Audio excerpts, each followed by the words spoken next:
Assalamualaikum warahmatullahi wabarakatuh. Allahumma sholli ala Muhammad wa ali Muhammad. Allahumma sholli ala Muhammad wa ali Muhammad. Ya peminat saya yang dimana saja berada, baik dalam maupun luar negeri. Pada malam hari ini memang saya hanya ingin bercerita sedikit, membagi-bagi pengalaman atau gitu. Tapi saya pada kali ini mencerita tentang riwayat para nabi Hud. Nah, bagaimana riwayat Nabi Hud? Mari kita simak sebentar. Pada zaman dahulu, yang nama Nabi Hud ini nabi yang diremehi orang waktu itu. Pada zaman dia, bahkan dileceh orang waktu itu. Kenapa dia dileceh orang? Karena orang beranggapan dia itu tidak selayak menyampaikan sesuatu. Yang selayaknya ada orang yang tertentu. Kalau pada zaman sekarang ini, yang selayaknya katalah orang-orang yang dia anggap berilmu lah gitu, menurut dia. Akhirnya Nabi Nuh itu sangat sedih sekali. Maka diabadikan Allah dalam Al-Quran. Sebagaimana yang dialami oleh Nabi Hud tersebut, yang dinyatakan Allah di dalam surat Mu'minun ayat 39. Nabi Hud melapor kepada Allah, Rabbi unsurni bima kazibun. Ya Allah, aku didustainya ya Allah, tolong aku ya Allah. Aku didustainya, aku dilecehnya ya Allah. Begitulah alangkah sedihnya Nabi Hud waktu itu. Apa yang terjadi? Kena Nabi yang ngomong demikian, kena Nabi yang melapor demikian, maka Allah jawab apa yang disampaikan oleh Nabi itu. Nabi itu merintih di hadapan Allah. Dia minta tolong, dia diabaikan, dia dicuekin manusia sewaktu itu. Allah jawab, Qala amma qalilun la yusbihun nadimin. Hud, sebentar lagi mereka akan pasti menyesal. Tidak berapa lama turunlah suara yang sangat bergemuruh. Maka dimusnahkan Allah orang-orang yang mendustakan Nabi Hud tersebut, bagaikan sampah-sampah yang hanyut di bawah air. Saudaraku di mana saja berada, beginilah riwayat perjuangan Nabi Hud dalam berdakwah. Sangat menyedihkan hati. Kenapa mereka itu tidak menerima kehadiran Nabi Hud? Apakah mereka itu menganggap Nabi Hud tidak benar? Bukan.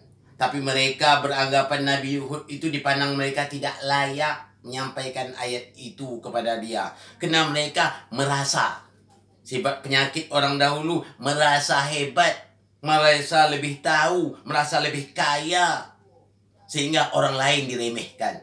Maka kita juga perlu menghilangkan rasa-rasa yang lebih kaya itu. Sifat mengikiskan rasa-rasa itu. Seharusnya bukan sifat rasa-rasa yang kita tonjolkan. Seharusnya sifat menikmati. Jadi orang sana menganggap remeh terhadap Nabi Hud. Maka dimusnahkan oleh Allah Subhanahu wa Ta'ala karena mereka ingkar atas kebenaran yang disampaikan Nabi Hud tersebut. Kaum muslimin rahimakumullah. Bagaimana pula kalau dalam perjalanan Nabi Muhammad? Perjalanan Nabi Muhammad sama saja. Nabi Muhammad juga dileceh orang. Kalau zaman sekarang ini samalah. Kau tuh apalah yang aku ikuti, kami ada orang yang kami ikuti. Kalau zaman sekarang mungkin kalau zaman sekarang istilahnya, mereka ini orang punya S3 di luar negeri. Kamu apalah, cuma S3 di dalam negeri. Dia S3 di dalam negeri, apa kamu bisa melawan dia? Tentu jawabnya tak mungkin. Mereka diremeh terus. Begitu juga Nabi Muhammad SAW lapor dengan Allah. Qala rasulu ya Rabbi inna qaumi ittakazu hadzal Qur'ana mahjura. Ya Allah, kaumku mencueki aku. Dicuekinya Nabi Muhammad. Rasulullah juga lapor. Tapi Allah tidak binasakan orang-orang yang mencuekin Rasulullah itu. Kenapa? Nabi Muhammad itu sudah ditetapkan Allah sebagai pembawa rahmat bagi alam ini. Beda dengan nabi-nabi yang sebelumnya. Nabi yang sebelumnya kalau dihina, kalau nabi sebelumnya dimungkari, Allah tetap membinasakan kaum yang menghina nabi tersebut. Tapi beda dengan Nabi Muhammad, masih ditangguh oleh Allah Subhanahu wa Ta'ala. Bapak-bapak kaum muslimin rahimakumullah, marilah kita nanti kalau diharapkan, kalau memandang seseorang itu, cobalah kita lihat. Jangan kita melihat siapa yang bicara, tapi kita lihatlah apa yang dibicarakan orang tersebut. Itu yang paling penting bagi kita. Kalau yang menyampaikan, walaupun dia seorang pemulung, kalau disampaikannya benar, kita ikuti. Walaupun dia orang hebat pandangan kita, tapi yang disampaikan tidak benar, tidak wajib kita ikuti. Bapak-bapak kaum muslimin rahimakumullah, saya teringat juga waktu saya masih kecil, waktu saya berumur sekitar kelas 4 SD. Saya ini dulunya sangat hobi dengan cerita binatang.